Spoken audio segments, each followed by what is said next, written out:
मोरा जय राधाना बारो बारो ए बारो लोहो निज सा. In Bhakti Ratnakara, Srila Raghava Goswami says, O Srinivas, see the home of Nanda Maharaj called Nandishvara. Disguised as human beings, Balaram and Krishna enjoyed their pastimes here. Raghava Goswami then quoted Srimad Bhagavatam. How pious are the tracts of land in Vraja, for there the primeval personality of Godhead, disguising himself with human traits, wanders about, enacting his many pastimes.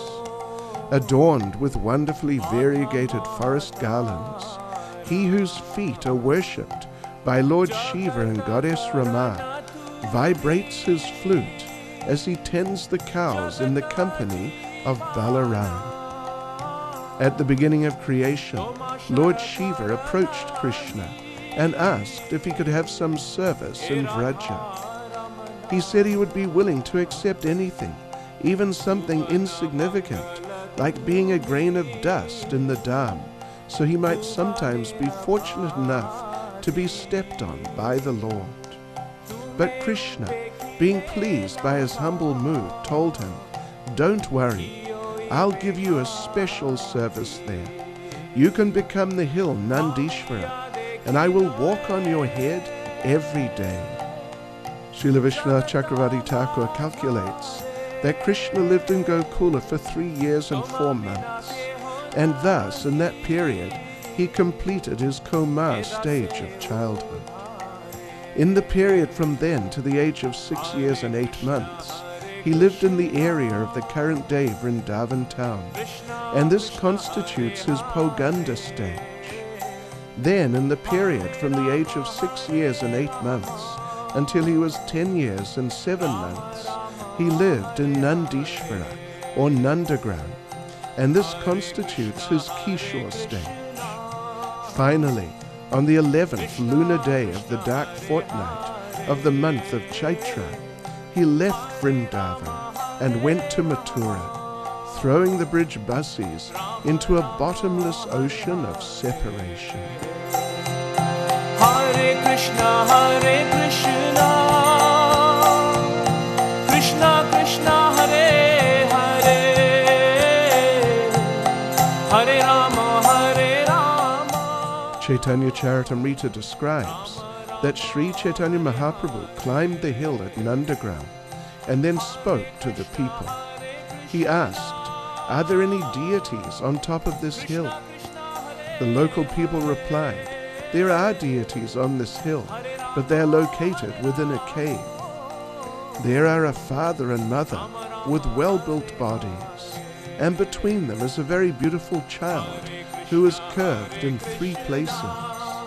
Hearing this, Sri Chaitanya Mahaprabhu became very happy. After excavating the cave, he saw the deities. Sri Chaitanya Mahaprabhu offered his respects to Nanda Maharaj and Mother Yashoda, and with great ecstatic love, he touched the body of Lord Krishna.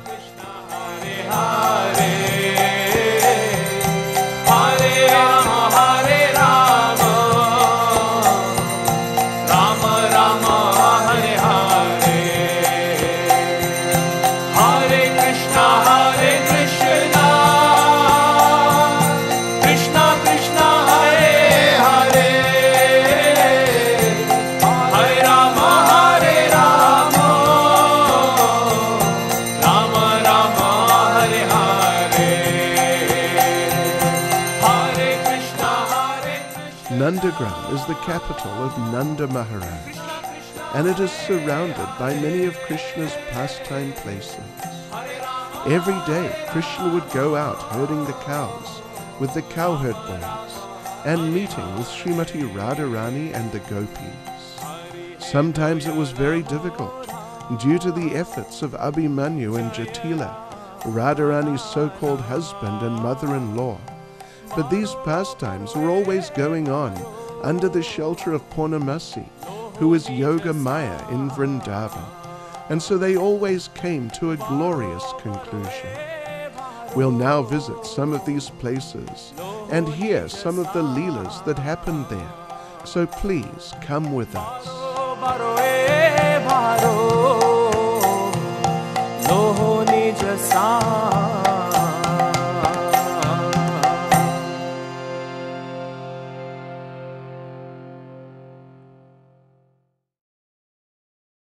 Vande Krishna Nandakumara.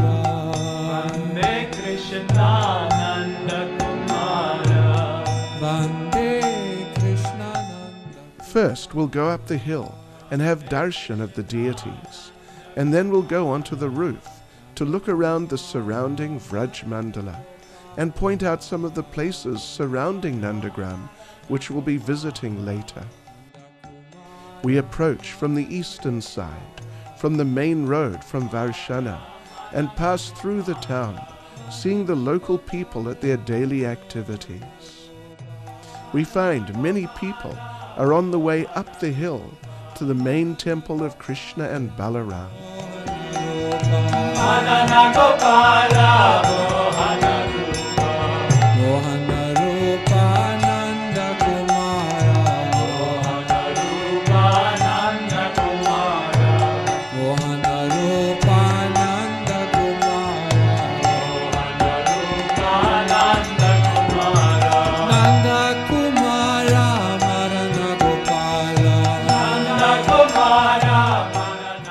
On the way, we pass a temple of Banki Bihari.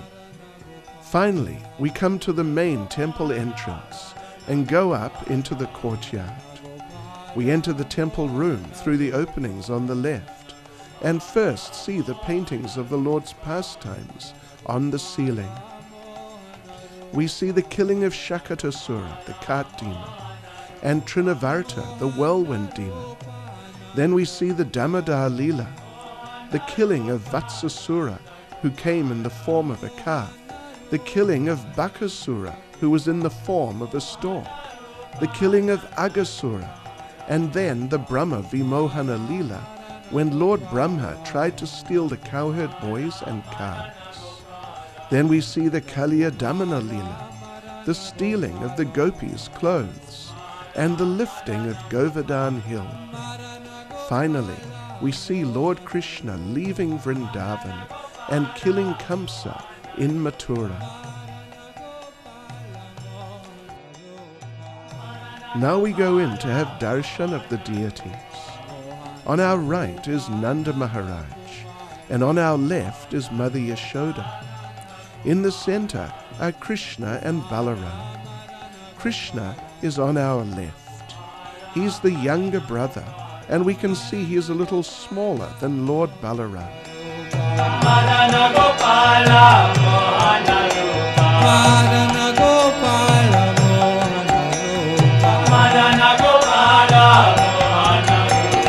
Jaya Jaya Deva Hare.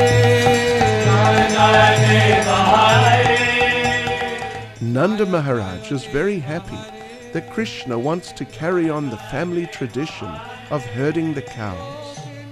But Mother Yashoda is in anxiety.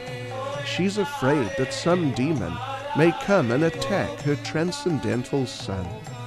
In the far left corner, we see Srimati Radharani. On our left of her is Revati, the consort of Balaram, and on our right is Rohini, his mother. Radharani comes here every day in the morning and afternoon to cook for Krishna. Then, in the far right corner, are two other deities, generally said to be two cowherd boys, Sridham and Stoka Krishna. Outside is a seat that Krishna and Balaram are placed on during Janmashtami and other major festivals at the temple. On the other side of the courtyard is the temple of Lord Shiva as Nandishvara. Every day he is the first to be offered the Charanamrita from Krishna's morning bathing, and then he gets the first remnants of Krishna's lunch after the Raj Bhoga offering. We'll explain how he got this special mercy when we visit Asheshavan, just to the east of Nandagram. Now we go onto the roof surrounding the courtyard, and we see around the rooftops of the town, and then the surrounding Vraj Mandala and its pastime places.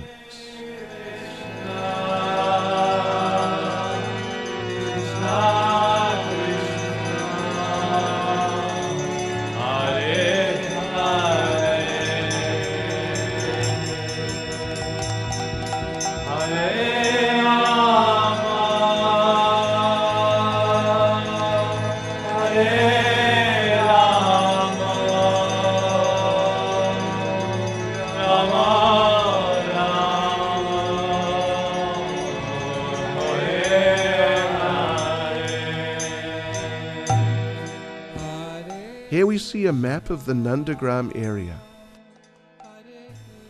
First we'll visit these places to the north of Nandagram. Pavan Sarovar is just in front of the two buildings in the center of the screen.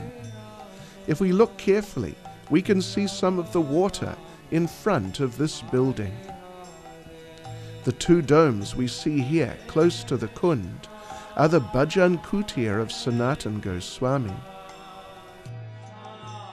Close to Pavan Sarovar is Moti Kund, where the famous pearl pastime took place. We'll explain about that when we go there. A couple of kilometers behind Pavan Sarovar is Gendoka, a village where Krishna and Balaram would play ball games with their cowherd boyfriends. To the northeast is Kokilavan, where Krishna imitated a kokila or cuckoo to call Srimati Radharani. To the east of Nandagram, we'll be visiting these places. We'll go to the mysterious village of Yavat, where Srimati Radharani lived when she was married to Abhimanyu, the son of the famous Jatila and brother of Kutila. Many amazing pastimes happened there. Among the trees in front of and to the right of Yavat is Tirkadamba, where Radha and Krishna meet during the day, and where Srila Rupa Goswami's Bhajan Kutir is. We can catch a glimpse of it through the trees. To the right of Tirkadamba is Asheshavan, where Lord Shiva performed austerities to get darshan of Krishna. Just on the edge of Nandagram village are Morkund, Krishna Kund, and Lalita Kund. This is the road to Mathura, which Lord Krishna left Vrindavan on.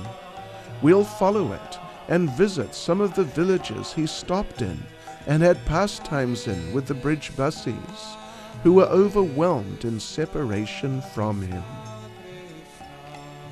On the southern side of Nandagram, we'll visit these places. In the center of the screen is Uddhava Keri, where Uddhava recited the message of Krishna to the gopis, and where he saw Srimati Radharani speaking in transcendental madness to a bee. Behind Uddhava Keri is the cave and kund of Purnamasi, who, along with Vrindadevi, is engineering all the pastimes of Radha and Krishna. Behind it is Domanavan, where Radha and Krishna would meet sometimes.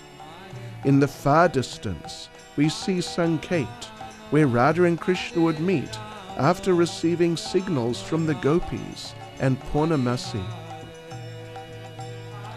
On the edge of the village is Nanda Baitak, the sitting place of Nanda Maharaj. His kund is also here. The building with the yellow flag flying from the roof is the temple where Nanda Maharaj's Nrsingadev deity is. In the center of the screen we see a Goshala, which is just in front of Yashoda Kund and Hal Bilal, where the dangerous creatures known as hows chased Lord Krishna. Then in the far distance we see Varshana. We won't be going there this time. Near this kund is the place where Mother Yashoda would churn yogurt into butter. On the western side of Nandagrama, we'll visit these places.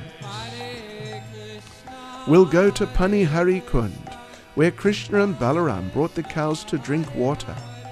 A few kilometers behind it is Ratora, the village of the enigmatic gopi Chandravali. About a kilometer behind this hill is Charanpari, where Akrura saw Krishna's footprint when he came to take the Lord away to Mathura, as described in the 10th canto of Srimad Bhagavatam. Then we'll go to Badoka, where Nanda Maharaj's western Goshala was, and then to Meherana, the birthplace of Mother Yashoda. Then finally we'll visit Vrindakund, the place of Srimati Vrinda Devi, the presiding deity of Vrindavan forest. It is a wonderful sacred place which is now being developed by ISKCON devotees.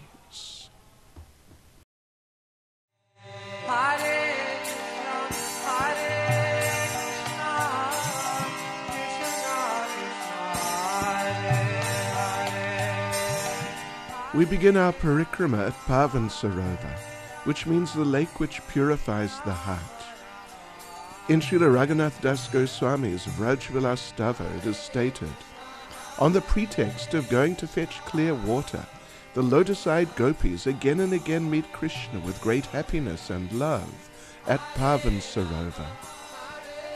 They delight Krishna by various water sports in Pavan Sarovar, which is surrounded by many kadamba trees, filled with the pleasant sound of many humming bees. May this Pavan Sarovar protect us. Here we see the well of Mother Yashoda, where she would gather water to cook for Krishna. She and Srimati Radharani and the ladies would bathe on this side of the lake, and Krishna and Nanda Maharaj and the men would bathe on the other side. Sometimes Krishna would swim underwater all the way from the other side and catch Radharani's legs and drag her under the water, much to the amusement of the cowherd boys. One time on the Akshaya Tritiya day, which is the first day of the Chandanyatra festival in May, Krishna saw that Mother Yashoda was frying different types of snacks, like samosas, kachoris and pakoras, and he asked her, "Mata, are these for me?" Mother Yashoda replied, No, these are for your father Nanda Maharaj. He's going away on a long trip on pilgrimage, and he's taking this food for the journey. Krishna asked Nanda Maharaj, "Pita, where are you going, Pita?" Nanda Maharaj replied, "I'm going on pilgrimage to Prayag, that famous holy place." Krishna was disappointed that Nanda Maharaj was thinking of leaving Sri Vrindavan Dham, and he asked Nanda Maharaj, "Why are you going to Prayag, Pita? Why are you going?" Nanda Maharaj replied, "All year I perform so many material activities to maintain my family, and I incur so much karma. So once a year on this Akshaya Tritiya day, I'm going to go to Prayag, where the confluence of the Ganges, Yamuna and Saraswati is, and I'll bathe in the waters there and become free from all those karmic reactions. Then I'll come back refreshed for another year." Nanda Maharaj said he would take bath in Pavan Sarovar before leaving, and took Krishna by the hand and walked down Nandishvara hill to the lake. On the way, Krishna asked him, "Pita, can I have one samosa, Pita?" But Nanda Maharaj said, "Oh no, I need all my food for the road. I'm sorry, I can't spare any." They arrived by Pavan Sarovar, and Nanda Maharaj was just about to go in when they saw on the other side a big, handsome man, dressed very opulently. He dived into Pavan Sarovar, came out roaring with laughter, and then rolled in the dust. Then he dived in again. Krishna asked Nanda Maharaj, "Who's that man, Pita? Who's that man? Nanda Maharaj said, I don't know, and they both walked over to find out. Nanda Maharaj asked him, What is your good name, sir? And the man replied in a deep voice, My name is Prayagraj. Nanda Maharaj was surprised and asked him, What do you mean, Prayagraj? What sort of name is that? The man replied, I am the personality of that holy place, where the Ganges, Yamuna and Saraswati meet. Nanda Maharaj asked him, But what are you doing here in Vrindavan? What are you doing bathing in Pavan Sarovar? Prayagraj replied, All year pilgrims come and bathe in my waters, and leave all their sins on me. So once a year on Akshaya Tritiya, I come here to Vrindavan, to Pavan Sarovar, and I bathe in the sacred waters here, and I become purified of all those karmas. Then I go back to Prayag, feeling refreshed for the coming year. Nanda Maharaj was astonished, and he fell silent. Then Prayag pointed out other opulent-looking people around the lake bathing. He said, You see that woman? She's Ganga Devi. And you see that man? He's Badrik Ashram. And you see that other woman? She's the river Kaveri. He pointed out so many personalities of so many holy places and told Nanda Maharaj, We all come here on Akshaya Tritiya to take bath and free ourselves of all the karmic reactions left on us by the pilgrims.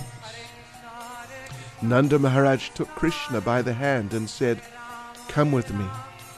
Krishna asked him, Where are you going, Peter? You're going to Prayag now. Nanda Maharaj replied, No, I'm going to bathe in Pavan Sarovar, and then I'm going home. Krishna asked him, Why are you not going to Prayag, Peter? Nanda Maharaj said, I changed my mind. As they were walking back up the hill, Krishna asked him, Peter, can I have one samosa, Peter? Just one samosa. Nanda Maharaj looked at the bag of samosas and just handed the whole thing to Krishna. He said, Here, you have these. I don't need them now. In this way we can appreciate that Vrindavan is the topmost holy place. And similarly, Krishna's holy name is the topmost of all names, and the process of devotional service is the topmost of all processes. Everything to do with Krishna is the best.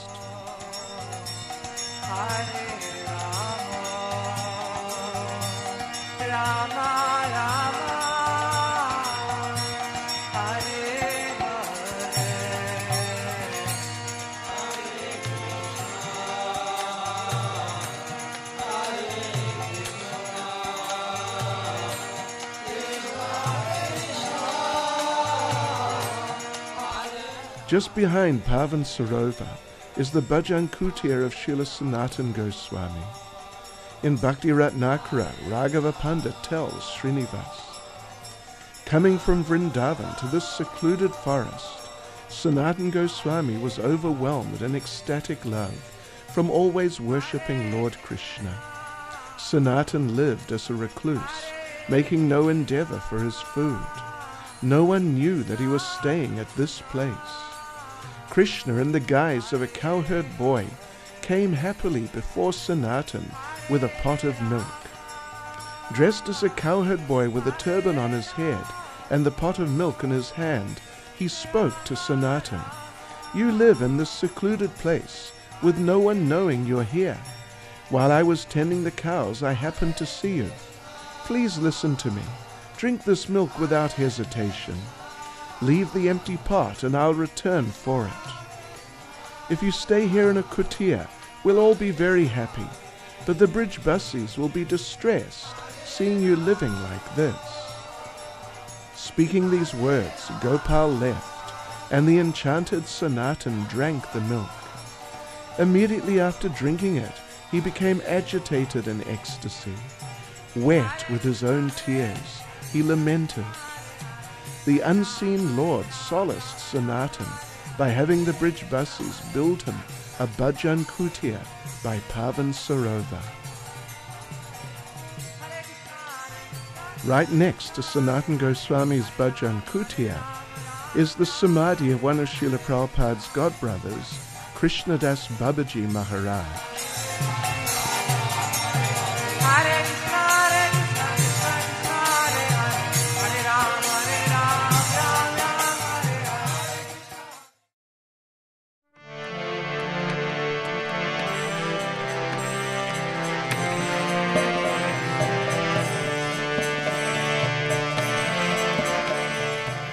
A few hundred meters to the east of Pavan Sarovar is Moti Kund, which means the Kund of Pearls. This is where the famous pearl pastime, described by Srila Raghunath Das Goswami in his book, Mukta Charita, took place. Once on the Diwali day, Krishna saw Nanda Maharaj decorating his animals with jewels and ornaments, and he wanted to do the same thing himself. So he approached Srimati Radharani and the gopis and asked them if he could have some of their pearls, as he wanted to decorate two of his cows, Hanksi and Harini. Lalita replied very boldly, "Oh, these pearls, which are fit for a king's queens, are deemed suitable for your cows and she-buffaloes? Well, perhaps we should just give all of our pearls, if that's the case." Not affected by her sarcasm, Krishna replied, "No, I only need enough pearls for my two favorite cows. That will do." Lalita picked up some of the finest pearls and waved them in front of Krishna and said, "I don't find one pearl fit for your cows. You'll have to ask someone else." Disappointed, Krishna approached Mother Yashoda and asked her for some of her pearls, saying he would plant them and grow pearl trees and replace her pearls in a few days. She told him, "You don't produce pearls in this way." But Krishna insisted, so she let him have some, which he then planted around this kund.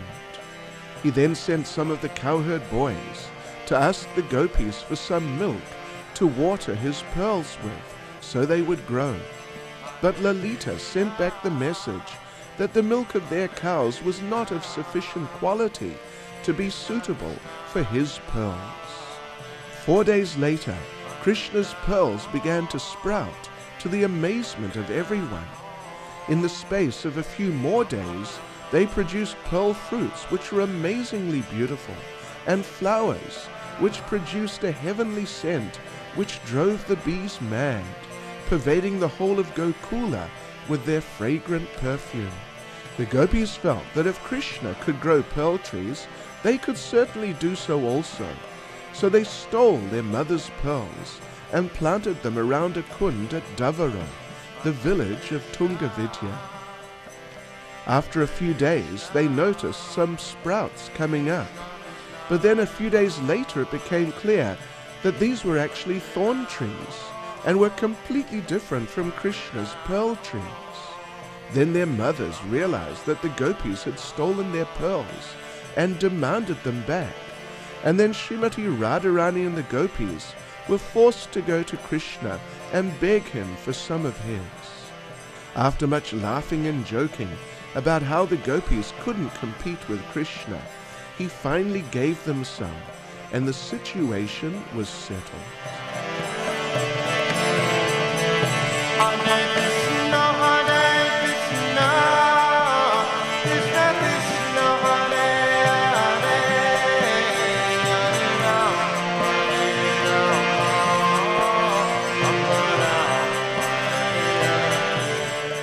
There is a rather neglected temple here, and the pujari showed us what he claimed was some of the pearls, although it didn't seem to us that they really were.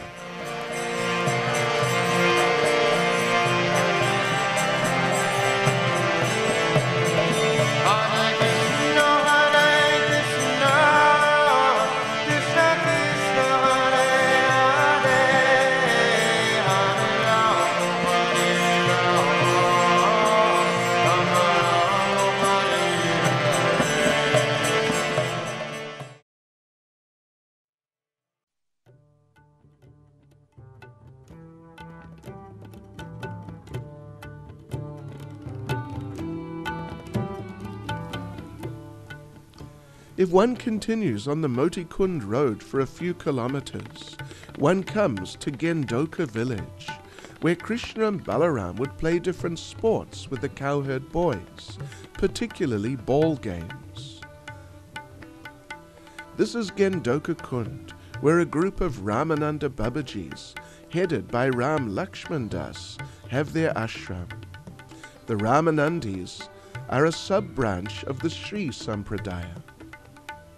We chanted for some time with Ram Lakshman Das by his nice garden, which had a fully laden amlaki tree. It is described that in Sakya Rasa, the cowherd boys expressed their affection for Krishna by engaging in arm wrestling, ball games, dice playing, playing piggyback, playing with sticks, competing to see who can fulfill a particular desire of Krishna's first, sitting together on the same seat with Krishna, or swinging upon a swing together with him. They also expressed their love by joking and chatting together with him, by playing water sports, by playing with monkeys, and by making music and dancing. They are particularly attracted by Krishna's age, his boyish charm, his horn, flute, and conch, his unequaled ability in making jokes, and his prowess. And thus they're stimulated to make any effort in helping him in his pastimes. Some of his friends have the specialty of offering good advice and always being forward in every activity. Some of the Sakhas specialize in preparing chewing betel, decorating Krishna with tilak, sandalwood pulp, and so on. The Priya Sakhas are known for their bravery and often engage in sports and wrestling competitions with Krishna. Sometimes they are victorious and receive medals and awards from the Lord. To assist Krishna in the arrangements for his Madhurya Rasa pastimes is the prerogative of the Priya Narma Sakhas. Like Krishna's servants in Dasya Rasa, they also decorate Krishna with wild flowers and fan him, and do other similar services.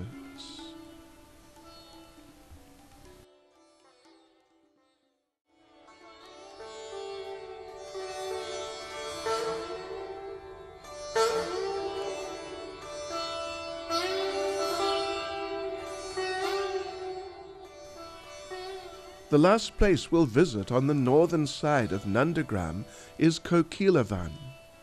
Bhakti Ratnakara describes, "To the west of Yavat is a forest where one may hear hundreds of thousands of kokilas or cuckoos sing. One day Krishna entered this forest and happily made a sound just like the kokila birds. In response, all the birds began singing so loudly that the sound was heard in Yavat. Hearing the sound of the kokilas, Jatila told Vishaka that she had previously never heard such songs from the kokilas. Vishaka replied that if Jatila would give permission, they would go to see the kokilas in the forest. Jatila told them to go and listen to the birds, and thus Radharani with her Sakhis entered the forest. In unlimited happiness, they all came, and thus Radha was able to meet Krishna, who was engaged in making sounds of the kokila bird. For this reason, this forest is known as Kokilavan. The main temple here nowadays is the temple of Sunnydev, the presiding deity of Saturn. Every Sunday, thousands of people come to worship him to improve their health.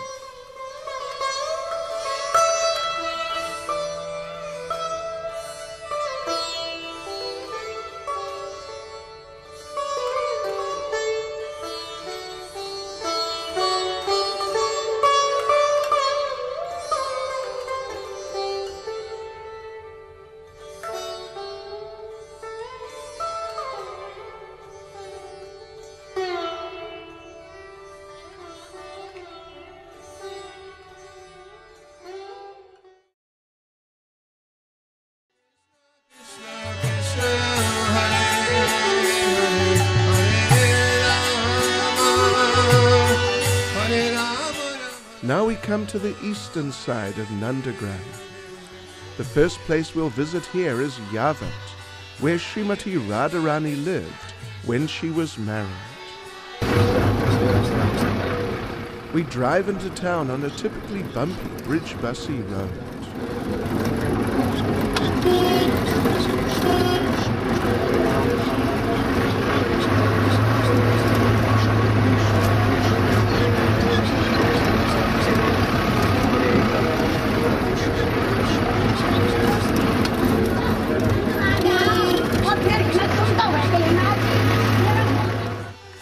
When we arrive, we find that all the ladies in the village are gathering water from a pump donated by our Hare Krishna Food for Life program.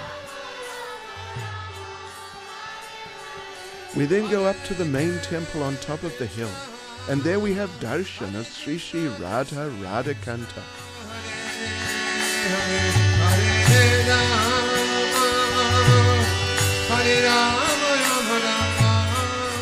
In a small corner of the temple are these informal deities of Jatila in the center, her son Abhimanyu on our right, and Kutila, her daughter, on our left.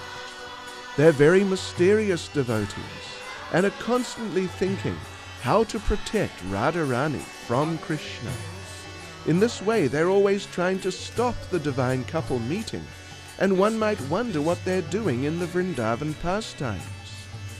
However, their roles are very special, and they're there to heighten the ecstasy of Radha and Krishna by providing them with obstacles and challenges which inflame the feelings of separation and make the meetings even sweeter when they occur. Actually, Abhimanyu is a very special person. He is an incarnation of Krishna's shadow, and we see he resembles Krishna to some degree, although he looks a little transcendentally evil. Actually, his relationship with Srimati Radharani is illusory, and our acharyas say he has never been able to even touch her shadow.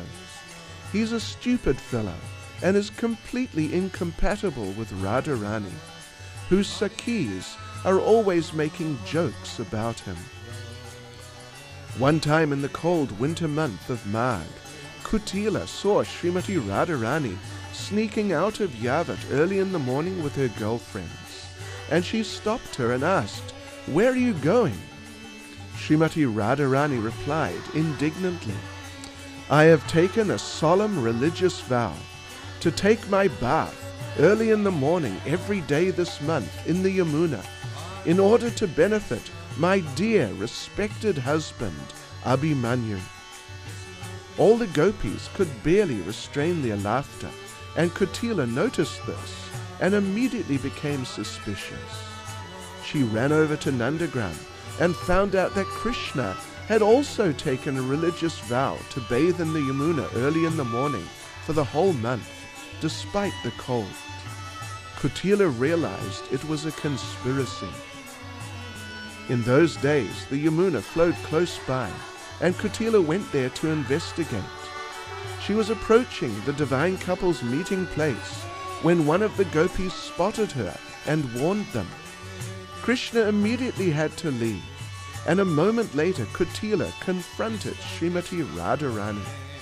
She said, "I know what is going on here. I can smell the fragrance of Hari." Krishna's body is so fragrant that wherever he has been, the fragrance remains in the air for some minutes after him, and this is sometimes a problem when he tries to do things secretly. However, Lalita, being expert with words, took the word Hari to mean lion, and replied, "Oh, you smell a lion. Oh, thank you for warning us. We are just weak, innocent young girls, and you have saved our lives." Kutila realized she was too late, so, frustrated, she left. But who should she meet a few minutes later but her brother Abhimanyu? However, it was not actually him. It was Krishna disguised as him. Krishna told her, "You might not believe this, but I've heard that Krishna has disguised himself as me. He's going to come to Yavat at the same time that I normally come home and try to enter and then enjoy with my wife. I want you and our mother Jatila to be ready for him. Climb onto the roof above the entrance, and when that rascal comes, throw big cow dung balls on him and curse him and tell him you know who he is. He'll deny it and say he's me, and then you'll know he's really a rascal. So then throw more cow dung balls on him. I will go back now to Yavat with Radharani and stay with her in her rooms to protect her. So Krishna, disguised as Abhimanyu, immediately went back to Yavat with Radharani and enjoyed pastimes with her in her private chamber. When the real Abhimanyu came back at the normal time that afternoon, he was struck to the ground by big cow dung balls. And when he looked up, he saw his mother and sister cursing him and telling him he was Krishna. He told them, "I'm not Krishna, I'm Abhimanyu." And they said, "We knew you would say that. That proves you're a rascal." And they threw more cow dung on him. He thought that they'd become ghostly haunted and went off to Mathura to get an exorcist. And in the meantime, Radha and Krishna enjoyed pastimes together in her rooms in Yavat.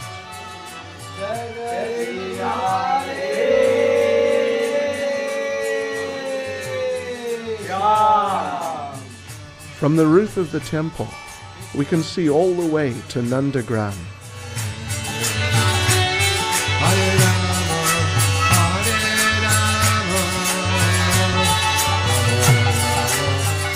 In between Nandagram and Yavat is Tirkadamba, where we'll be stopping next.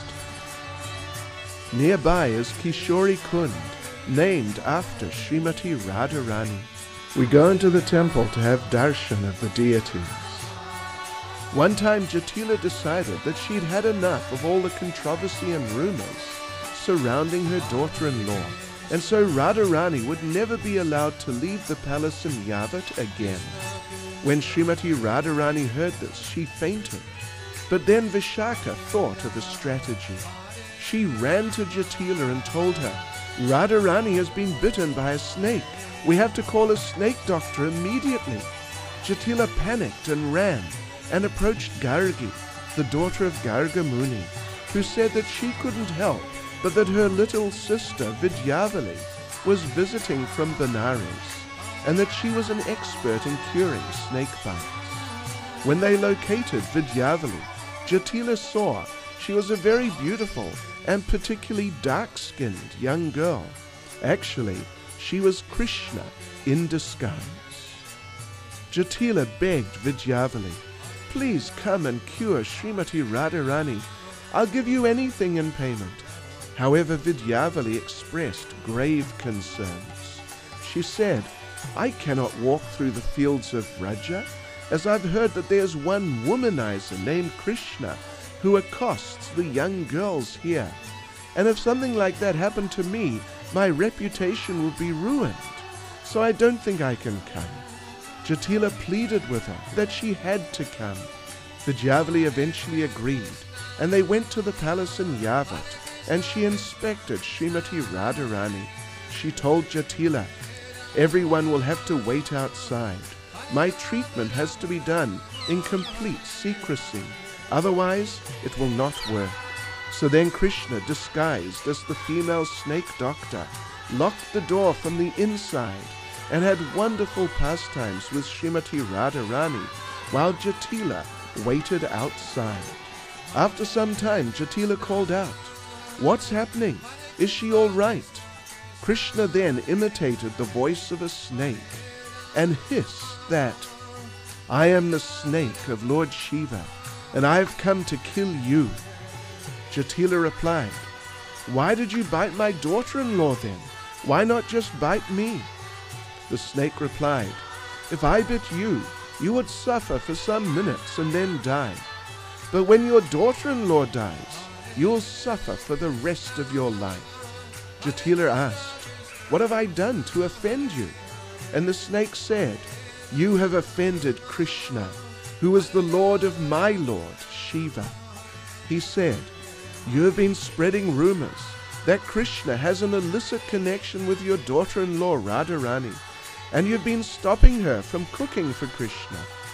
You must undo all the harm you've done in these ways if you want me to take my poison out of Radharani."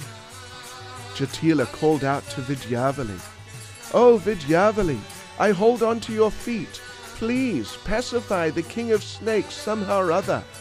I promise that I will never ever place any more obstacles before Srimati Radharani. I swear that I'll have complete, absolute faith in her chastity.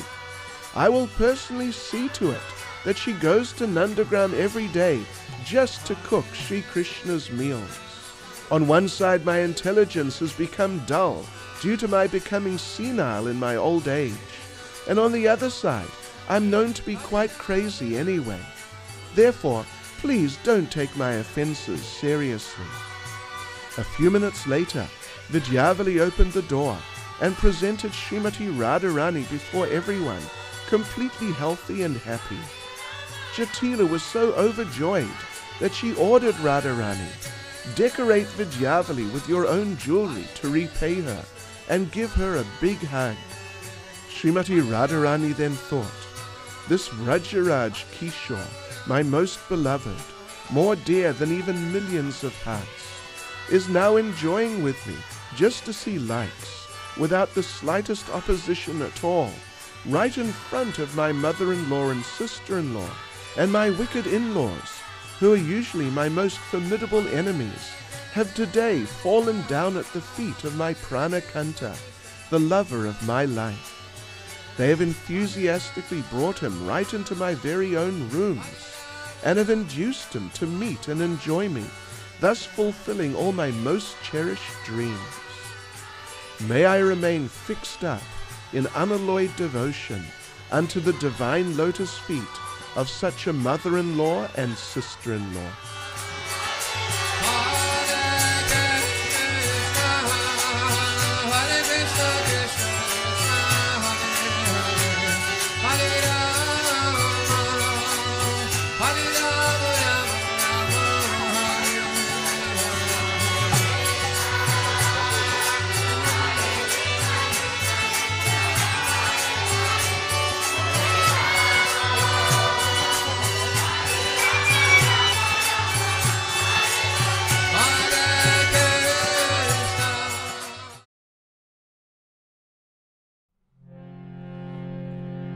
कृष्णो कीर्तन गान नर्तन परो प्रेमामृताम्भो निधि. We now walk through the fields to Tir Kadamba, our next destination on the eastern side of Nandagrama. Nirvatsarao pujito Sri Chaitanya Kripabharao Bhuvi Bhuvo. We meet a mother and daughter on their way to the rice fields. Vande Rupa Sanatana Raghuyuga Sri Jiva Gopalato Nana Sastra Vicharane Kanipura. We see some ladies threshing the rice by hand. Lokanam hitakarinau tribhuvane manyau sharanyakarau Radha Krishna padhara vinda bhajana nandena mattalikau Vande Rupa Sanatana Raghuyugo Sri Jiva Gopalako. We cross the irrigation canal. Gagunarnu Varnana Vido Shraddha Samriddhanvito Papo Tapani Krintanau Tanubrita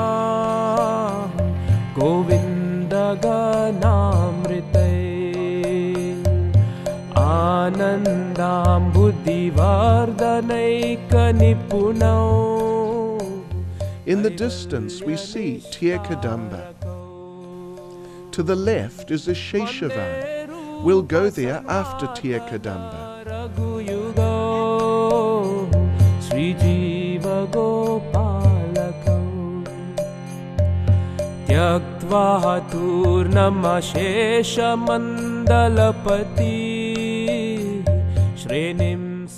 Tirkadamba is a very beautiful place, and the devotees here take care of it very nicely. For Kartik, they place nice decorations all around.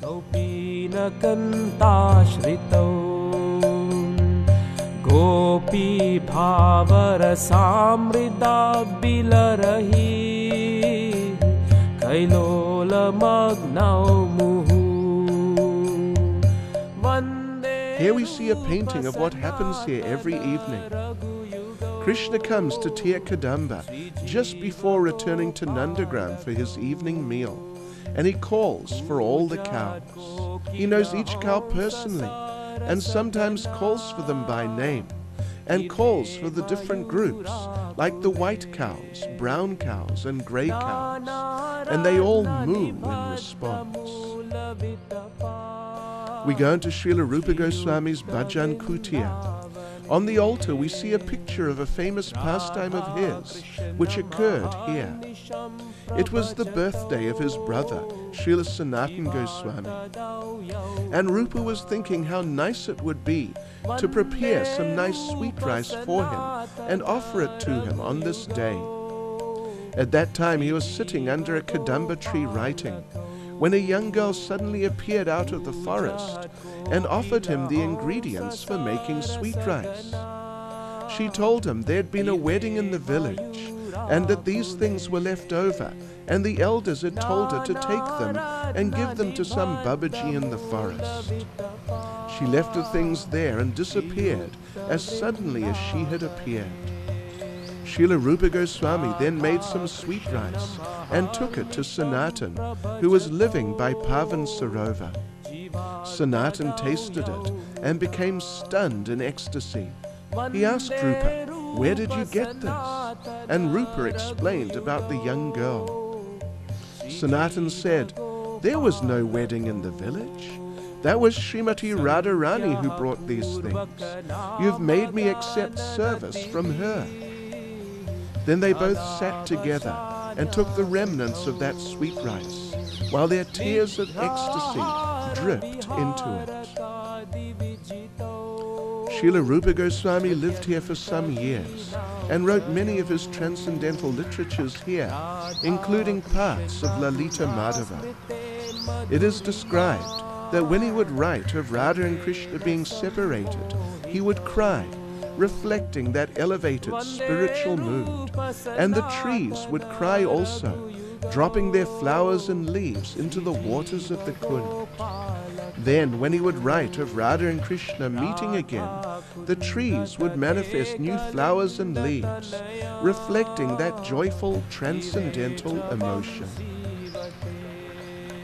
Bhakti Ratnakara describes, one day, while discussing Radha and Krishna's pastimes in separation at Tirkadamba, all the Vaishnavas cried and fell to the ground unconscious. The heart of Rupa Goswami was burning like a large fire, yet he did not disclose this fact. As Rupa Goswami exhaled, his breath touched one devotee who was burnt by the heat, and blisters formed on his body. Seeing this, everyone became astonished.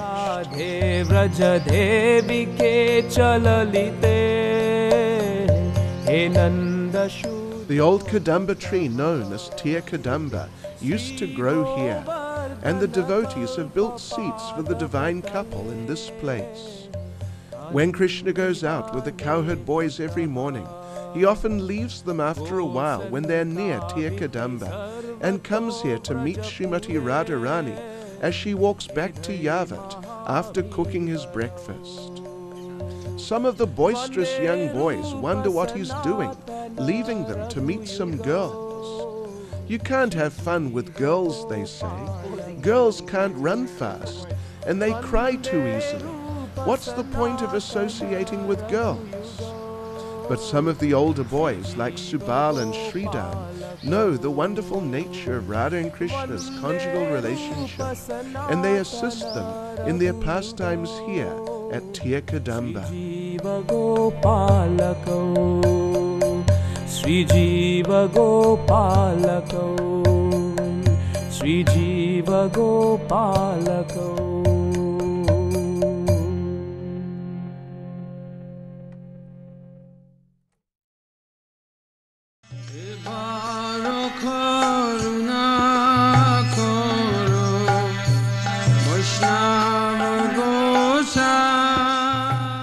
We walk across to a Sheshavan, which is connected with Lord Shiva. We go into the temple and first have darshan of the old Shiva Linga, which has been worshipped here for many years. Then we have darshan of the new deity of Lord Shiva. One time he came to Nandagram and went to Mother Yashoda's house and knocked on the door. When she came, he asked her, "Can I see your Lala?" Mother Yashoda didn't realize it was Lord Shiva. She thought it was just some strange Baba with a snake around his neck and scorpions on his arms. She thought, if Krishna sees this man, he'll be frightened. And so she told Lord Shiva, "No, you can't see Krishna. Just take one roti and go away." Lord Shiva then came here to his Sheshavan and sat under this tree meditating on the Lord and praying to him to get his mercy and to be able to have his darshan. However, in the meantime, up at Nandagram, Krishna immediately started crying and crying, being unable to see his great devotee, Lord Shiva. Mother Yashoda couldn't calm him in any way and called her friends. They told her, "That Baba must have put the evil eye on your Lala. You'll have to go and find him and ask him to come back and give him darshan of Lala." So then Mother Yashoda and her friends searched all around Nandagram for Lord Shiva, and eventually they found him sitting here by the Kund in a Sheshavan. They brought him back up the hill, and as soon as Krishna saw him, he stopped crying. After some time, Lord Shiva told Mother Yashoda that he had to go.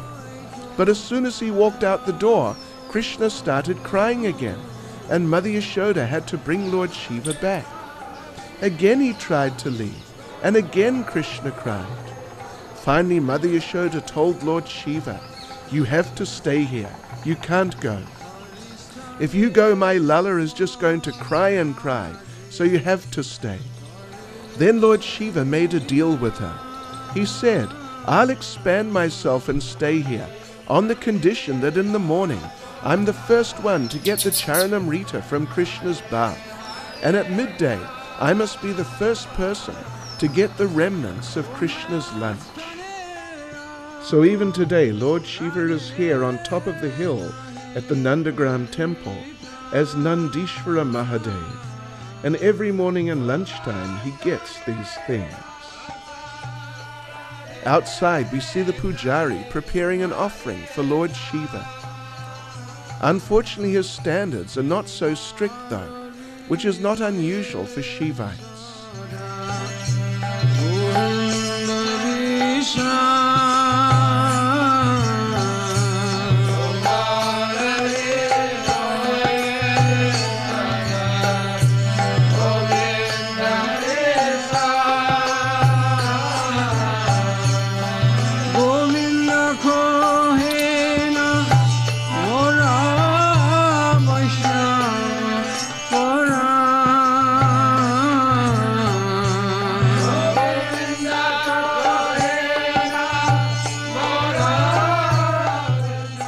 As we drive back to Nandagram, we pass 2 lotus ponds. Lotuses bloom in summer, and we came in autumn, so there were no flowers visible. Some years before, though, I was there at the end of summer, and I photographed some of the flowers then.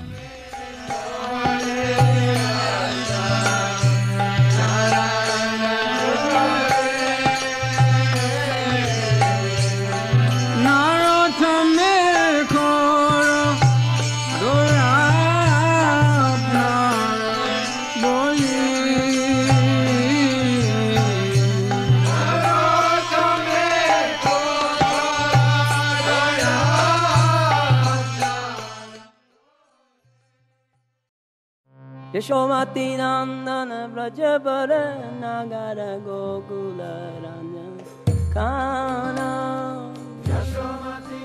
Right at the bottom of the hill, we visit Lalita Kund. Here, Lord Krishna warned Srimati Radharani, "You be very careful in your dealings with Narada Muni. He can be very tricky sometimes." Srimati Radharani didn't believe this, as she had heard he was a great saintly person. However, shortly afterwards, Narada arrived there at Lalita Kund, where Lalita sometimes spends time during the pastimes. Seeing her there, Narada called for Krishna to come and told them, "For a long time, I wanted to see the two of you on a swing together. Please sit here for me." So Lord Krishna and Lalita Devi sat on a swing like this one, and Narada watched them very happily. After that, he went to Varshana singing, "Lalita Krishna, Lalita Krishna, Lalita Krishna." Srimati Radharani was there in Varshana, and when she heard him singing like this, she asked him what he was doing. He told her how he had been so happy watching Lalita and Krishna swinging together at Lalita Kund. Srimati Radharani immediately came here, feeling great concern, and confronted Krishna here by the Kund. But then Krishna explained to her what had happened, and she was forced to agree. Yes, Narada Muni can be very tricky sometimes. There's a small temple on the banks of the Kund where we see deities of Sri Sri Radha and Krishna with Lalita Devi.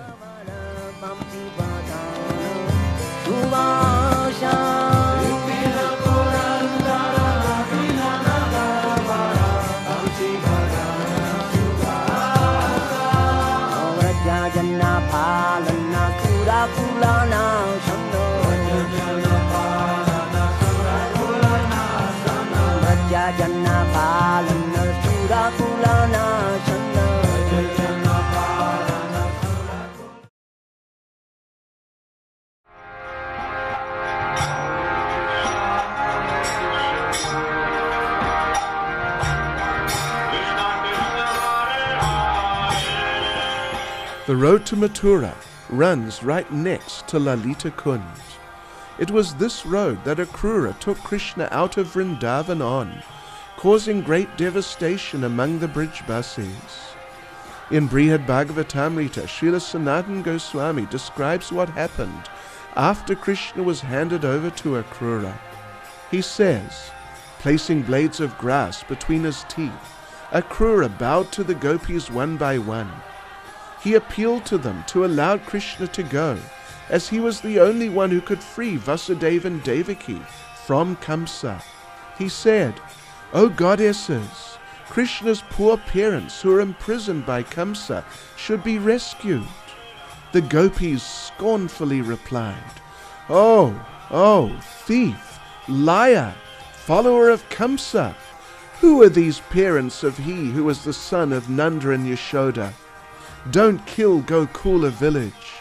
Don't crush women. Falling at the feet of Lord Krishna, the gopis appealed to him. Lord, we cannot live without you. We have no shelter but you. Lord, don't abandon your maidservants. Please don't go. For your sake we made the forest our home, and our home's a forest. We made enemies friends, and friends enemies. We made poison nectar, and nectar poison. Without you we'll die. When the gopis spoke these plaintive words, everyone there wept and fainted. But then Akrura made the chariot go. Seeing Krishna leaving, unable to bear his separation, their dried up mouths crying, "Alas, alas," their steps faltering, and their pitiful wailing filling all directions, the gopis ran after the chariot. Some grabbed the chariot, some threw themselves under the wheels, some fainted, some could not move. Here and there the gopis would throw themselves before the horses, but Akrura would always make the chariot swerve and not hit them. As the crying gopis looked on, Akrura stole the Lord from them as an eagle steals a piece of meat from Kurari birds.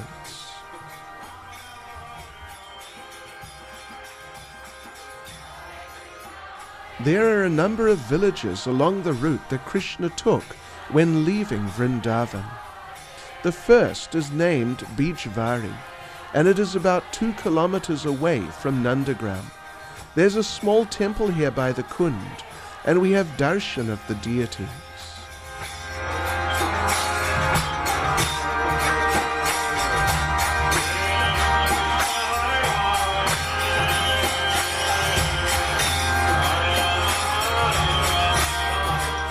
On the wall is an old picture of Krishna leaving. In Bhakti Ratnakara, Srila Raghava Goswami tells Srinivasacharya and Narottam Das Thakur, this is Vidyudvari Gram, also known as Bijvari, whose hearts will not melt by hearing the description of this place. What can I say? Only those who saw the scene can understand. All the damsels of Vraja came running to see Krishna, with tears flowing like rivers from their eyes. Seeing that scene, even wood and stone melted. No one could describe this, even with millions of mouths. The Kund here is named Naina Kund, or the Kund of Tears. It is said to be filled with water from the tears of the gopis. As Krishna sat on the chariot, his beloved gopis were overwhelmed and surrounded him. They surrendered their eyes to the lotus face of Krishna, and as they cried out, "O Lord of our lives," they fell unconscious. Just as lightning bolts strike the ground, so the gopis similarly fell to the ground. Raghava Goswami explained that just as lightning bolts strike the ground, the gopis similarly fell to the ground. Everyone then came to know how bolts of lightning, which are called Vijuri, hit the ground, and therefore this place is known as Bijvari.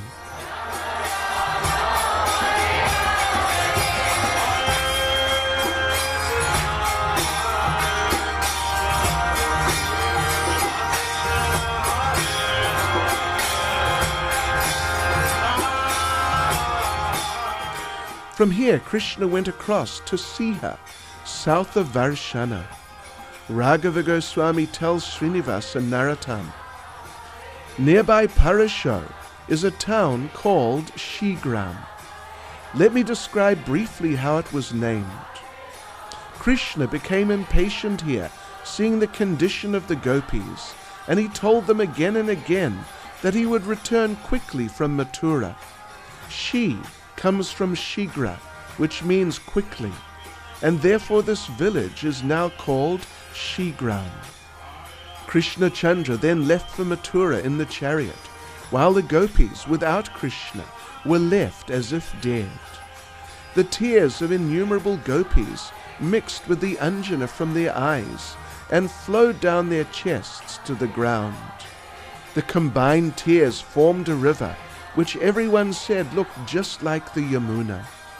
This is the place where the gopis cried in ecstatic love. Only the most fortunate persons see this place.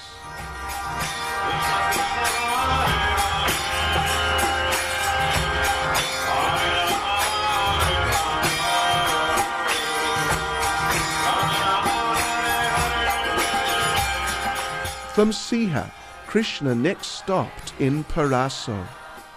Raghava Goswami tells Srinivas and Narottam, see, here is Parasho Gram. As Krishna rode in the chariot to Mathura, he became disturbed seeing the condition of the gopis. In order to pacify them, he said, tomorrow or the day after, I'll return and meet you. Parashu means the day after tomorrow, and for this reason the town is called Parasho.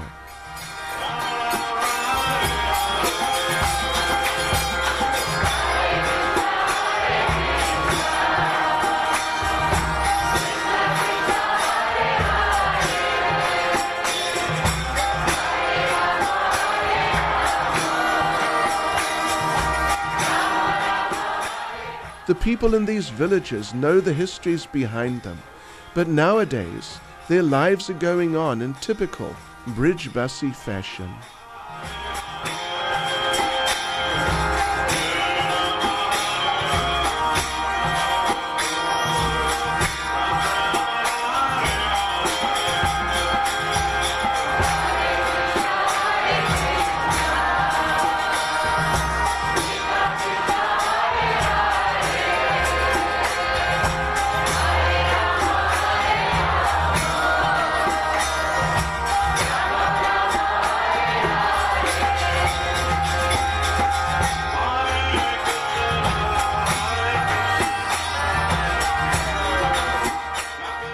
While we're here, we get a lesson in Brijbasi roti making.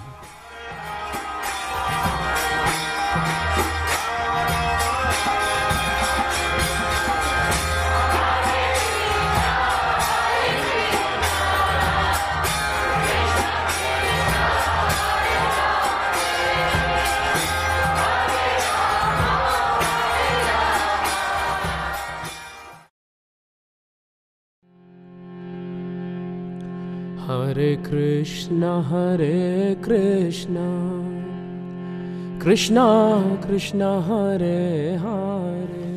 Just behind the trees in the center of the screen is Uddhava Keri, where Uddhava delivered the message of Krishna to the gopis.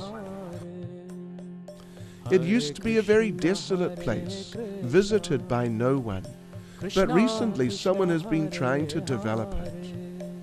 Bhakti Ratnakara says that by seeing this place, one will achieve perfection in all his activities.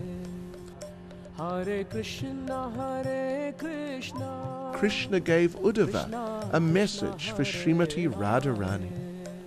O goddess, O girl devoured by the sufferings in your heart, O girl now rolling about on the ground in the forest where we once enjoyed pastimes, soon I will suddenly and unexpectedly walk on the pathway of your eyes, the flute placed to my mouth, and my limbs decorated with designs drawn in mineral colors.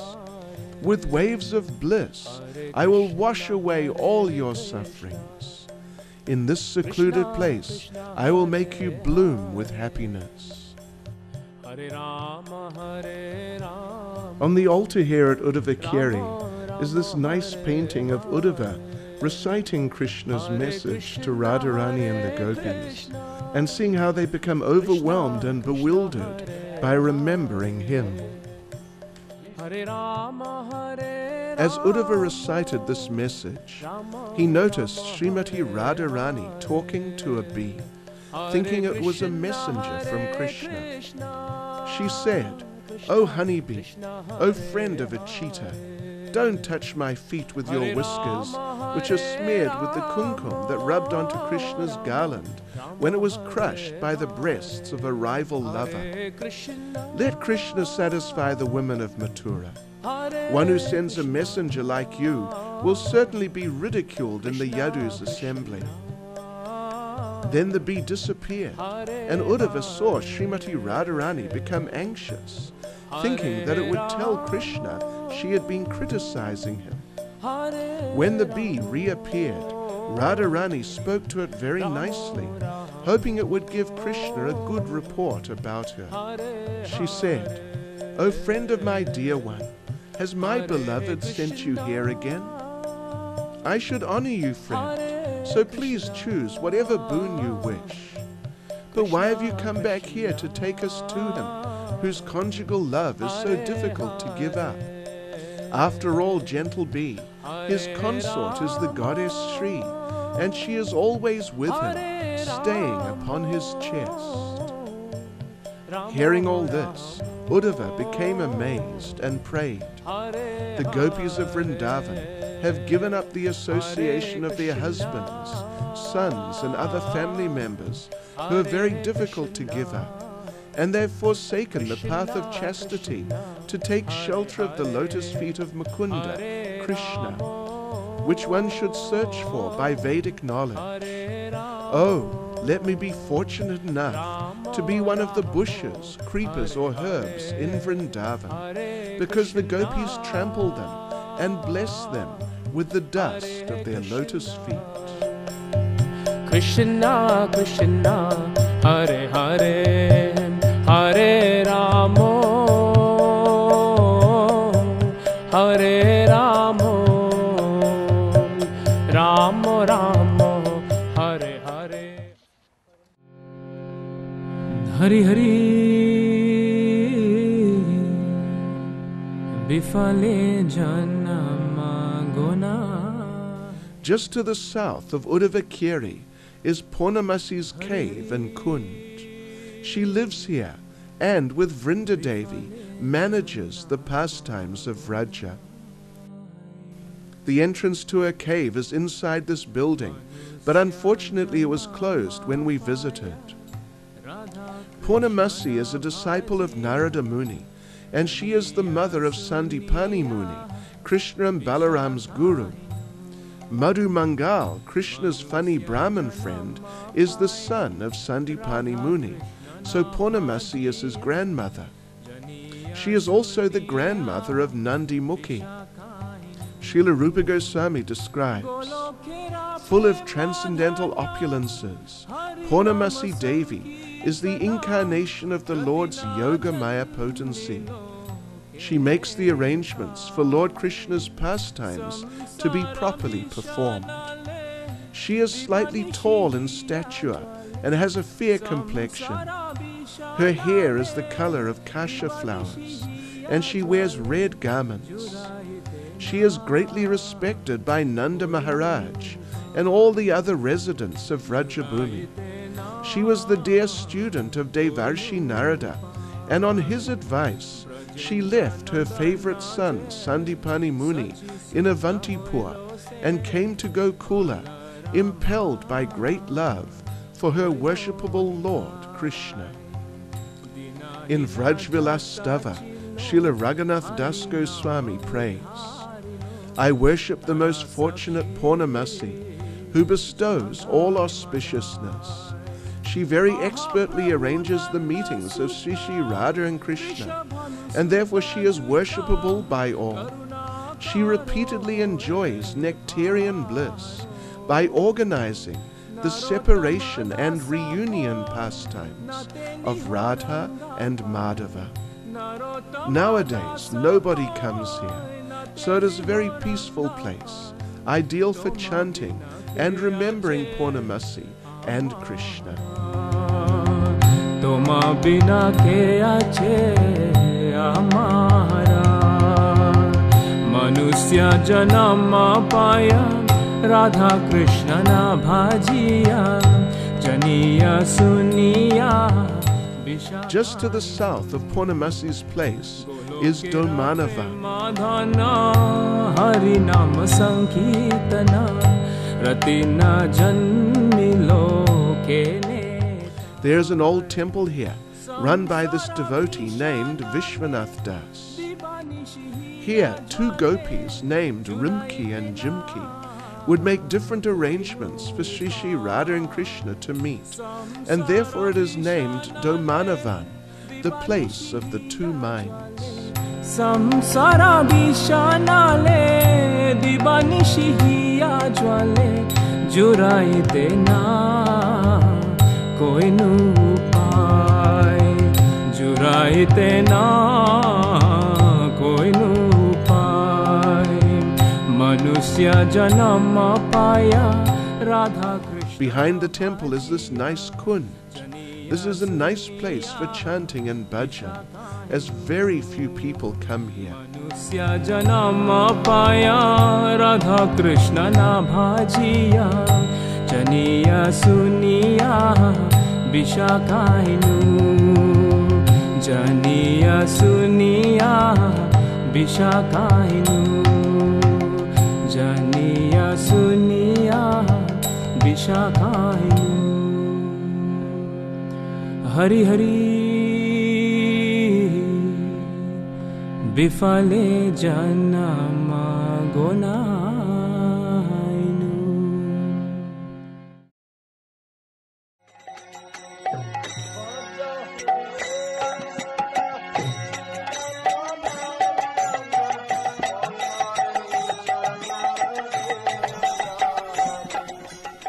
About 3 or 4 kilometers south of Nandagrama is the village of Sankate. In the village, we find the temple of Sankate Bihari, and we have darshan here. Sankate means signals. Bhakti Ratnakara says, this is Sankate, where the gopis brought Radha and Krishna together using signals. At an auspicious time, Radha and Krishna secretly met here for a brief time in the state of Purva Raga. Previously, they developed attachment for each other by hearing about each other. This is called Purva Raga. Purva Raga is the condition when attachment is produced in both the lover and beloved before they actually meet, simply by hearing about each other. Raghava Goswami said, here in Sankate, innumerable pastimes were performed that no one could understand. Sankate is right in between Nandagrama and Varshana, and sometimes Purnamasi comes here and makes arrangements for Radha and Krishna to meet, and then signals them when the time is right. Here we find a temple dedicated to her. She's known here by the name Sankate Devi.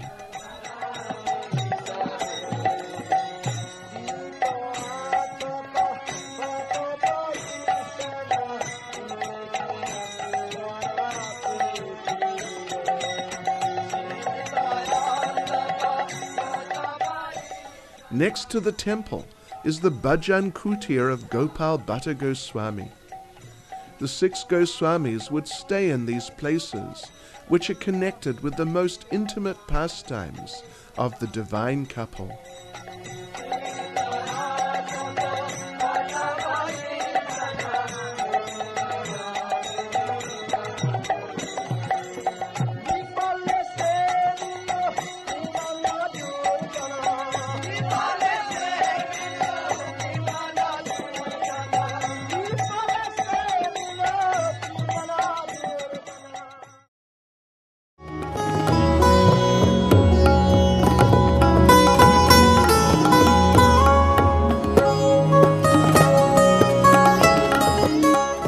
Now we come around to the southern side of Nandagrama, on the edge of the village. We walk down a road named Gocharan Marg, or the road of the feet of the cows.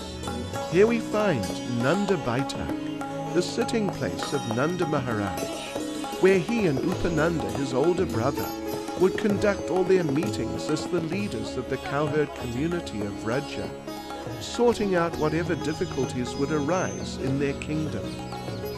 Inside we find a small temple room with a nice picture of Nanda Maharaj with Krishna and Balaram.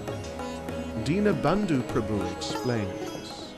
So one day Upananda, he called Betak, there in Nanda Betak. And he addressed all the Brijbasis. I suppose you're all wondering why I've called you here today, but there's a very important matter that has to be discussed. Because remember, when Garga Rishi came here, he was telling that Lala, he may be some great personality, some yogi, or maybe some demigod. He even said maybe he might be Lord Narayan himself. So it is simply imperative that this Mother Yasoda has to stop chasing him with sticks, tying him in rope, pulling his ears. She can't do these things. He's a great personality. No, wait a minute. What are you talking? He's a great personality. How can you say such foolish things? Great personality. We see even ordinary people can control their senses. But this fellow, he has to eat. 24 hours a day he has to eat. And if there's not enough sugar in the sweets, what a big tantrum he makes. Now ordinary people, they can control their senses. You say maybe a yogi. Yogis control their senses. They eat once a day. He has to eat all day long. You may say he's some demigod or something like that. If he's such a big demigod and great personality, why is it when there's thunder and lightning, he comes running into the room shivering and he climbs under the blanket with me? He's so afraid of lightning. And we see demigods, they're very pious. But this guy is such a liar. He lies about things he did do, and he brags about things he didn't do. He's always telling lies. If you ask him, was he bothering the gopis on the Panigat? No, he wasn't anywhere near there. Huh? Did he steal the butter? No, he wasn't anywhere near there. Huh? He's always telling lies. I can't understand. He's just my son, and if he does wrong things, I'm going to chastise him. What nonsense you're talking? You say he may be some demigod.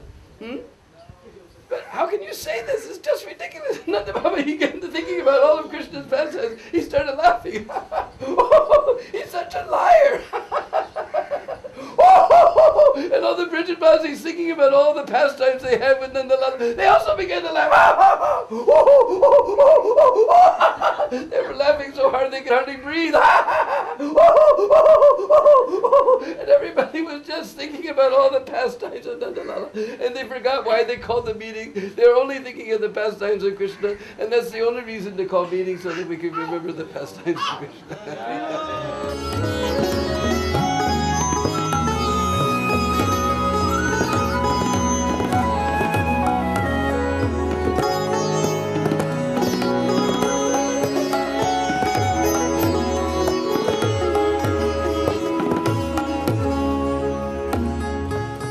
Behind the temple is Nanda Kund, where Nanda Maharaj and his associates would bathe privately.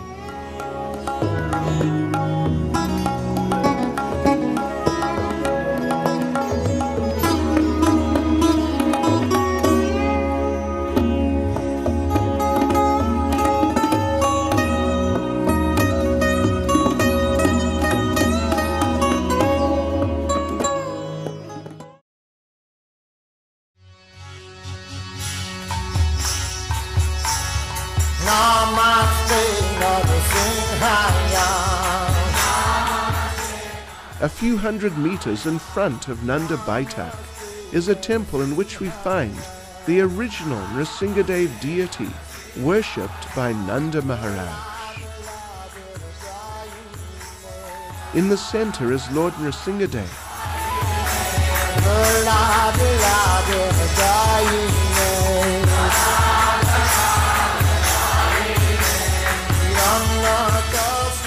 On our left is Prahlad Maharaj. This is an old deity of Lord Varaha. This is Sadbhuja Chaitanya, and in the corner a Gaunitai. On the other side is an ancient deity of Lord Vishnu lying down, with Lakshmi massaging his lotus feet, surrounded by demigods and saintly persons.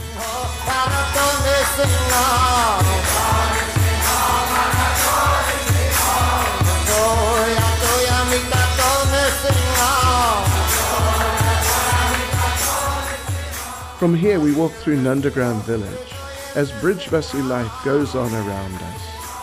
We're on our way to Mother Yashoda's yogurt churning pot.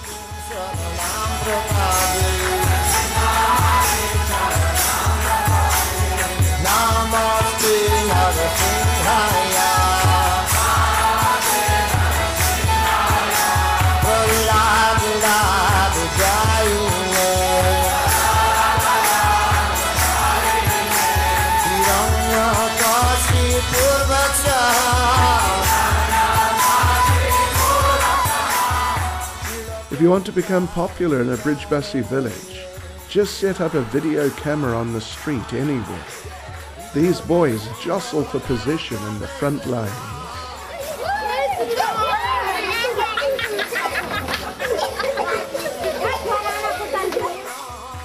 In this little building is a large pot set in the ground, which is said to have been used by Mother Yashoda for churning yogurt into butter.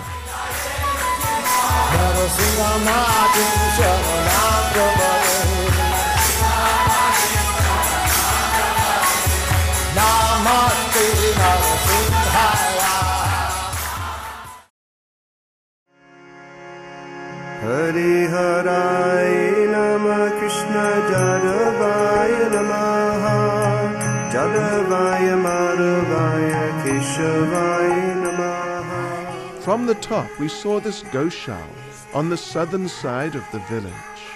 Behind it is Yashoda Kund, where Mother Yashoda would bathe and wash clothes.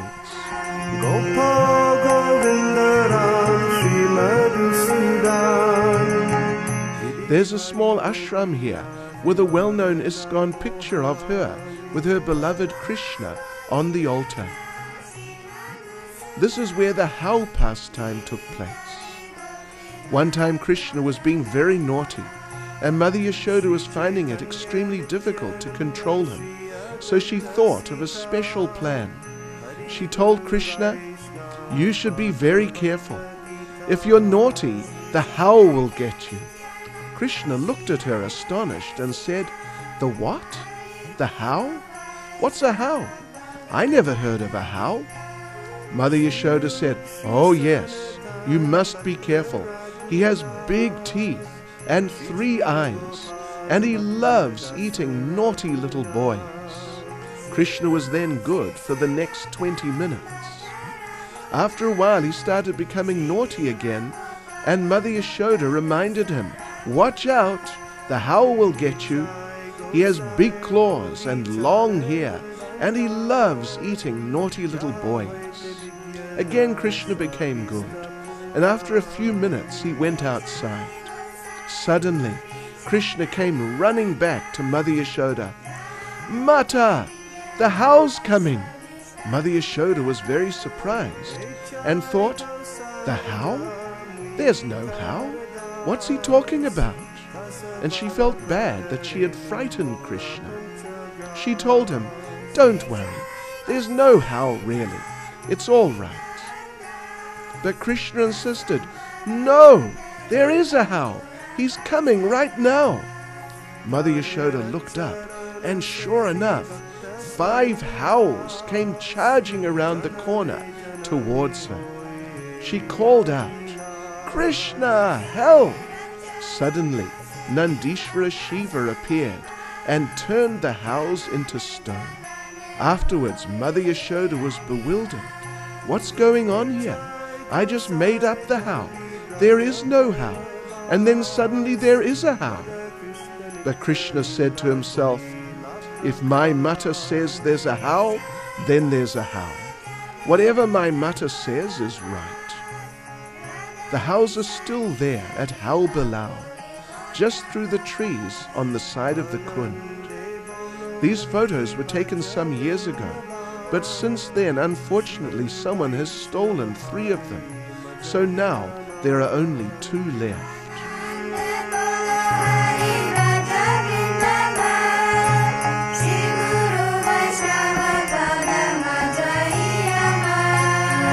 Anande bolo Hari Bhaja Vrindavan, Shri Guru Vaishnava Pade Majayaman.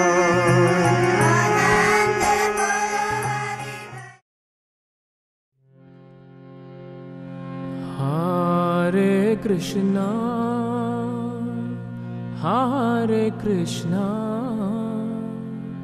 Krishna Krishna. To the west of Nandagrama is Panihari Kund. Krishna and Balaram would bring the cows here to drink water, and when the water touched the lips of the Lord, it turned into nectar.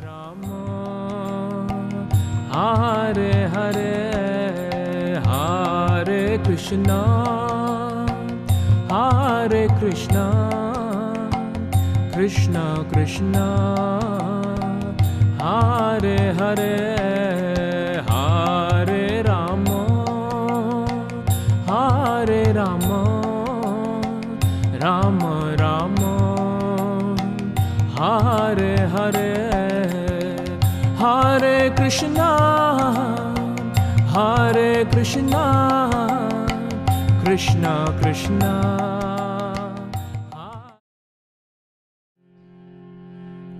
Hare Krishna, Hare Krishna, Krishna Krishna, Hare Hare. About 2 kilometers behind Panihari Kund is Ratora, the birthplace of Chandravali.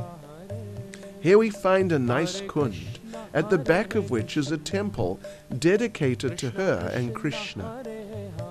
The devotees here are from the Pusti Marg, or the line of Vallabhacharya, and they worship Chandravali and Krishna in rather unusual forms, as we can see here. Chandravali is the daughter of Chandrabhanu, who is the brother of Maharaj Vrishabhanu, the father of Srimati Radharani, and therefore Chandravali is her cousin's sister.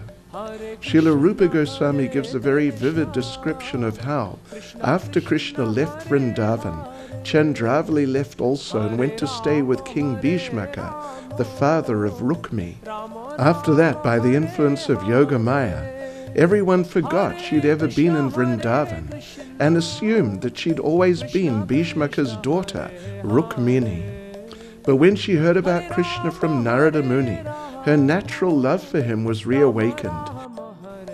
She became determined to marry him and sent a message to him asking him to rescue her from her forced marriage to Shishupal. Behind Chandravali's temple, we find a nice temple with Radha Krishna deities being worshipped by Gaudiya Vaishnavas. Srila Rupa Goswami describes that on the day of her wedding to Shishupal, it seemed that Krishna would not come.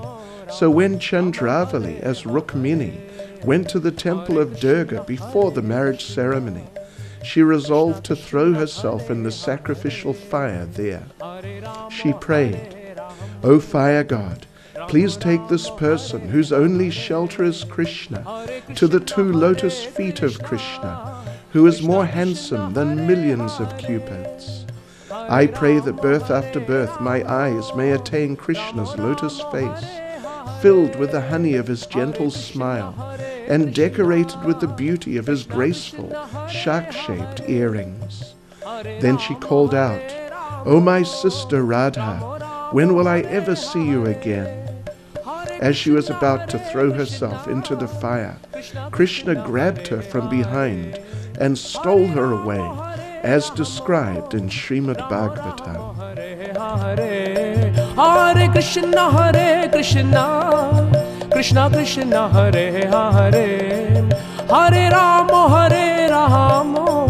Rama Rama Hare Hare, Hare Krishna, Krishna Krishna Hare Hare, Hare Rama, Rama Rama Hare Hare, Hare Krishna, Krishna Krishna Hare Hare, Hare Rama, Rama Rama Hare Hare. Hare Krishna, Krishna Krishna Hare Hare, Hare Rama, Rama Rama Hare Hare.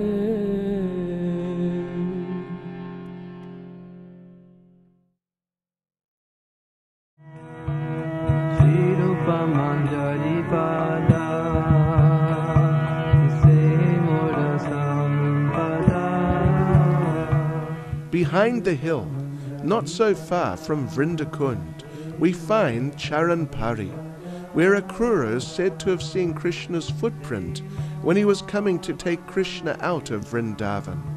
Srimad Bhagavatam describes, "In the cowherd pasture, Akrura saw the footprints of those feet whose pure dust the rulers of all the planets in the universe hold on their crowns. Those footprints of the Lord, distinguished by such marks as the lotus, barley corn, and elephant goad, made the ground wonderfully beautiful.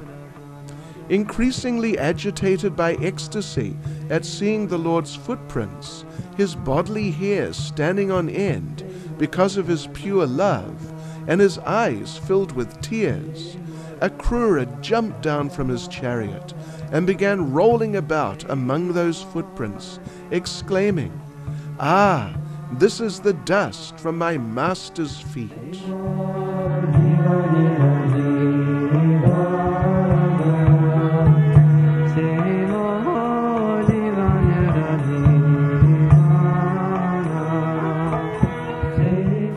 Not far from Vrindakund is Bandoka, where Nanda Maharaj had his western Goshala.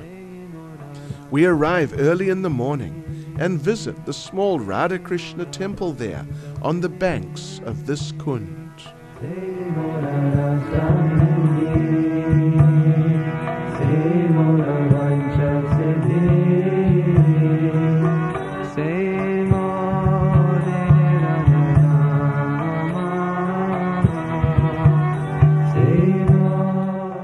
We get another lesson in Brijbasi roti making from the Pujari, Raghubir Das.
Two or 3 kilometers from Bandoka is Nandagrama, the birthplace of Mother Yashoda. There's a temple dedicated to her here, situated overlooking Yashoda Kund. We go in for darshan of her deity. Srila Rupa Goswami explains, Krishna's mother is named Yashoda. Yasha means fame, and Da means to give or bestow. Because she bestows fame on the cowherd residents of Vraja, she is known as Yashoda. She is like the personification of parental love for Krishna. Her complexion is dark, and her garments are like a rainbow. Mother Yashoda's body is of a medium size, neither large nor small. Srila Rupa Goswami explains that sometimes it is said that Krishna has become so famous because of the mercy of Mother Yashoda. The Pujari here is named Mohan Das, and he is very friendly. He milked the cows for us and made tea with the milk. But when we told him we don't drink tea, he milked them again and made hot milk for us. Later we sat with him under a peepal tree and chanted japa. Hare Krishna, Krishna Krishna, Hare Hare, Hare Rama, Hare Rama, Rama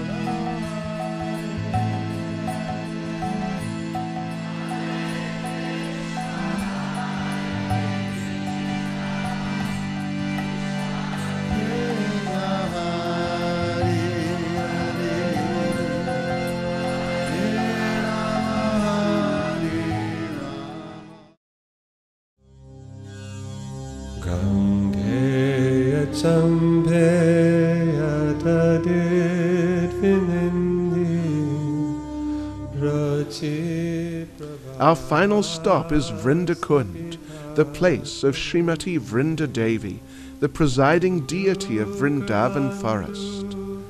This is one of the main pastime places in Vraja, and is now being developed by ISKCON devotees headed by Dinabandhu Prabhu.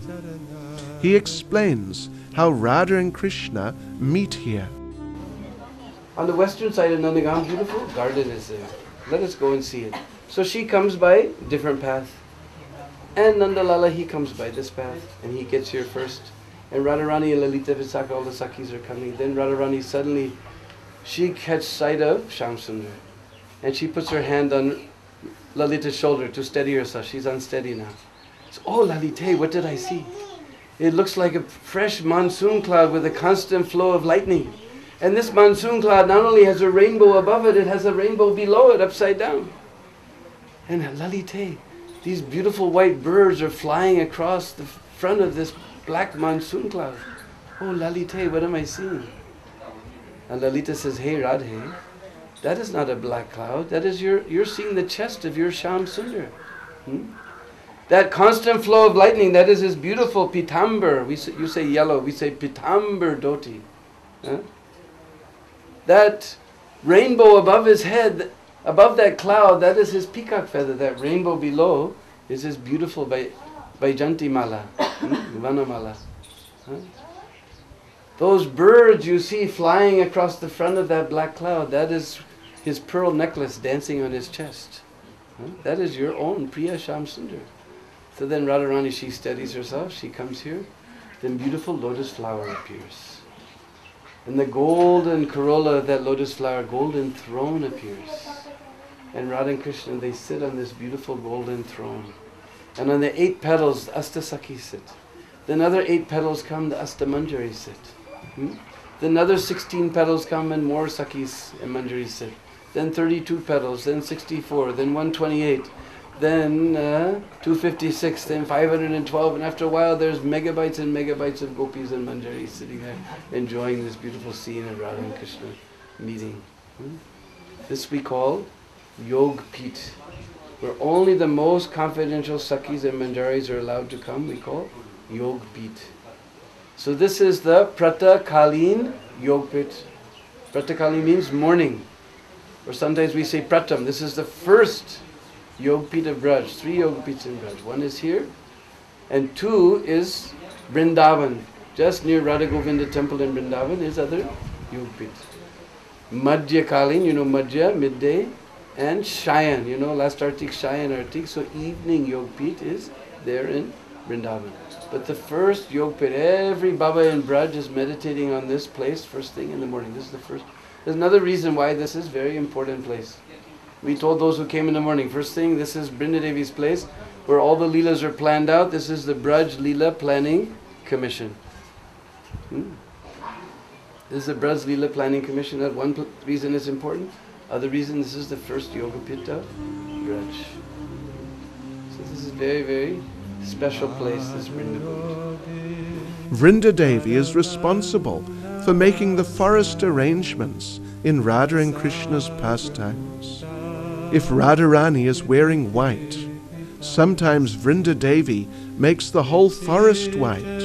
If Radharani is wearing black, then Vrindadevi may make the whole forest black, including all the flowers and animals. In these ways, she creates amazing environments for the divine couple to enjoy their pastimes in. Srila Vishwanath Chakravarti Thakur prays, O Vrinde, who was bestowed the care of Sri Krishna's opulent abode, Sri Vrindavan, the crest jewel of all Vaikunthas, by the daughter of King Vrishabhanu, we offer our obeisances unto your lotus feet. O Vrinde, on whose order Madhava's play gardens are being adorned with leaves, flowers, bees, deer, and dripping honey, we offer our obeisances unto your lotus feet. O Vrinde, the knowers of the Sattvata Tantra describe you as Krishna's own pastime potency, but in the human world you appear as Tulsi Devi. We offer our obeisances unto your lotus feet. Because of hundreds and thousands of offenses, and being devoid of devotion, we were thrown amidst the waves of lust and other urges. O merciful one, we take shelter of you. O Vrinde, we offer our obeisances unto your lotus feet. Daksha, Vrindadevi's parrot, has 100,000 parrot disciples who fly around Vraja seeing what Radha and Krishna are doing and then reporting back to him. In this way, Vrinda knows where and in what ways to make the forest arrangements. Vrindakund was donated to ISKCON by Baba Madhav Das. His samadhi is behind Vrindakund on the banks of Guptakund.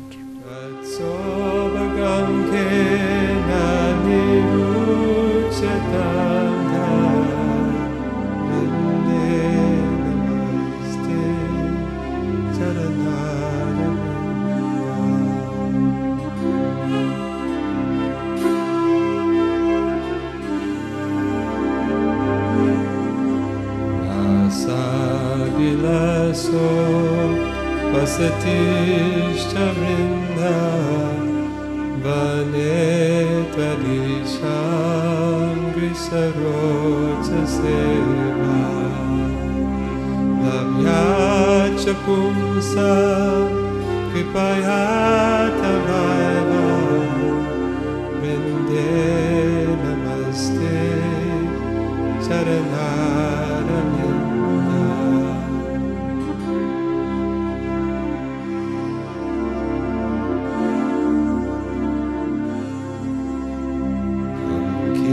Jase Sakvadatandra Vedbir Lila Vidana Kila Krishna Shakti Tavaiva Murtis Tulasi Viloke Vrinde Namaste Charanara.